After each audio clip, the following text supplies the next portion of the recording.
हाँ, मैं तुम्हें ही ढूंढ रही थी। किस लिए?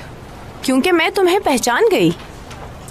जैसे तुम अपने आप को शो कराती हो वैसी हो नहीं। तो तुम्हें क्या है इससे? मुराद मेरा है, उससे दूर रहो तुम। मुराद सर सिर्फ मेरे बॉस हैं और कुछ नहीं। तुम्हें कोई गलतफहमी हुई है। और वैसे ये सवाल पूछने वाली तुम होती कौन हो? ओह, मैं जानती हूँ तुम एक बहुत चालबाज लड़की हो, मगर मुझ पे नहीं चलेंगी ये चालबाजियाँ। मुराद को भी फंसा नहीं पाओगी तुम। उसके साथ दीदम है, सब समझती हूँ तुम्हारे यहाँ जॉब करने का मतलब। मेरा दिमाग खराब था जो तुम्हें समझा रही थी। मैं यहाँ पर ये जॉब अपनी जरूरत के तहत करती हूँ, सुन लो। और तुम्हें जिसको जाकर बताना है बता दो, क्योंकि मेरे दिल में चोर नहीं है। दूसरों के काम पे ध्यान देने के बजाय अपने काम पर ध्यान दो। तुम मेरे बारे में बताओ, कैसा काम करती हूँ मैं? तुम मुझसे जानना चाहती हो अपने बारे में? अगर इस ऑफिस में कोई भी अक्लमंद है तो वो जानता है कि तुम क्या हो।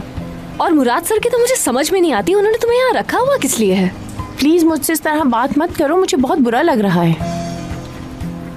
तुमने जो कल किया मेरे लिए, मैं उसका शुक्रिया अदा करने आई थी और तुम मुझसे इस तरह बात कर रही हो।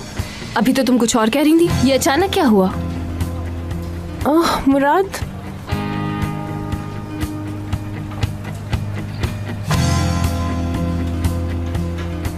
मुराद सर, मैं मेरे रूम में आइए।